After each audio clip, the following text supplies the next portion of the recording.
जनाब ने लिखा था कि सारे वेख लैसन जिस दिन होया माशर आशिक नबी दे जशन मनावसणगे शाफी रोज मेजान दे आप होसन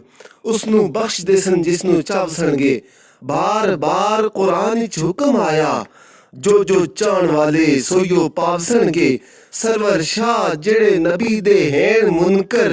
दसो केड़े दरवाजे ते जावसणगे जीवे मेरा पीर सोना जीवे जीवे जीवे मेरा पीर सोना कुल्ली वासदी फकीरा जीवे मेरा पीर सोना कुल्ली वासदी